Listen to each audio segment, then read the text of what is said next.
আমরা আসলে অভিযান করতে এসে আমরা 3টে ফাইল এখন পর্যন্ত আমাদের হাতে এসে পৌঁছেছে। আমরা 3টে ফাইল প্রাথমিকভাবে দেখলাম যে মোটামুটি যারা কাজ পেয়েছে অপোজিট যে আর 2জন আরিফ কিউ মোটামুটি একই স্বামী স্ত্রী, 2টা দরদাতা প্রতিষ্ঠান কাছাকাছি দর দাখিল করেছেন। আর আমরা ঠিকাদারের সাথে কথা বলে জানতে পেরেছি তার এখানে 60টা কাজ চলমান। আমাদেরকে সিটি কর্পোরেশন থেকে মাত্র 3টা ফাইল সরবরাহ করা হয়েছে, বাকি 60টা ফাইল এখনো আমাদেরকে সরবরাহ করতে পারেনি। তারা আমাদেরকে সরবরাহ করবে বলে বলেছে। আমার ধারণা যে এই 60টা কাজের কাগজপত্র এখনো তাদের তৈরি হয়নি। অলরেডি কাজের হাফ ডান। আমরা যতটা দেখলাম কাজের অর্ধেক কাজ অলরেডি শেষ হয়েছে, এখন পর্যন্ত কাগজপত্র তৈরি করা হয়নি। ফাইলগুলো আসলে ওইরকম পর্যালোচনা করা হয় নাই, তবে আমরা একই সঠিক প্রতিযোগিতা হয়েছে বলে আমাদের কাছে প্রতীয়মান হয় না। পিপিএ অনুযায়ী প্রতিযোগিতা হতে হবে, এখানে সঠিক প্রতিযোগিতা হয়েছে বলে আমাদের কাছে প্রতীয়মান হয়নি। আরিফ কিউ পদ্ধতি হয়েছে, কোটেশন আরিফ কিউ হতে পারবে, ইমার্জেন্সি প্রয়োজনে আরিফ কিউ হতে পারবে।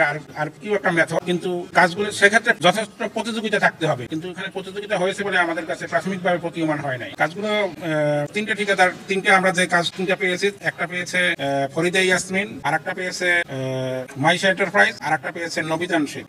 ঘাবলা বলতে আমরা ওই আরো যে 60টা কাজ চলমান রয়েছে সেই কাজগুলোর কোনো কাগজপত্র আমরা এখনো পাইনি। কাগজপত্রগুলো আমাদেরকে সরবরাহ করতে পারে, যে আমাদেরকে কাগজ দেওয়ার জন্য অনেক দীর্ঘক্ষণ সময় অপেক্ষা করানোর পরে আমাদের কাছে 3টা ফাইল সরবরাহ করেছেন, বাকি 60টা ফাইল আমাদের কাছে এখনো সরবরাহ করেননি। এখন আমরা এই সমস্ত কাজগুলি বাস্তবায়ন করতে গিয়ে প্রায়োরিটিস দিয়ে পর্যায়ক্রমে আমরা আরএফকিউ পিপিআর গাইডলাইন ফলো করে আরএফকিউ মেথডে আমরা কাজগুলি বাস্তবায়ন করেছি। কিছু কাজ বাস্তবায়ন হয়েছে, তিনটি বাস্তবায়িত কাজের নথিপত্র ওনাদেরকে দিয়েছি। এটার বাজেট হচ্ছে 9 লক্ষ টাকা, একটা 5 লক্ষ টাকা, 5 লক্ষ টাকা কাছাকাছি, কম বেশি আমি এক্সাক্ট ফিগারটা আমি করতে পারছি না। তাহলে এই অ্যামাউন্টের কাজটা বাস্তবায়ন হয়েছে, তাহলে 9 আর 10 প্রায় 20 লাখ টাকার কাছাকাছি আমরা পরিশোধ করেছি নিজস্ব পর্যায়ক্রমে। আর বাকি কয়েকটি কাজ চলছে, আমাদের প্রশাসক মহোদয়ের বসার জায়গা নাই। স্যার এসে এখানে ভিজিট করেছেন, দেখেছেন, এবং নির্দেশনা পরামর্শ মতে আমরা পিপিআর গাইডলাইন অনুযায়ী আরেকটি পদক্ষেপ নিয়েছি। সেটি গতকালকেও মিটিং সম্পন্ন হয়েছে। মিটিং মাইনসটাও আপনারা জানেন যে আমাদের 3 সদস্য বিশিষ্ট কমিটি থাকে, সেগুলোর ব্যাখ্যা হচ্ছে আমরা তো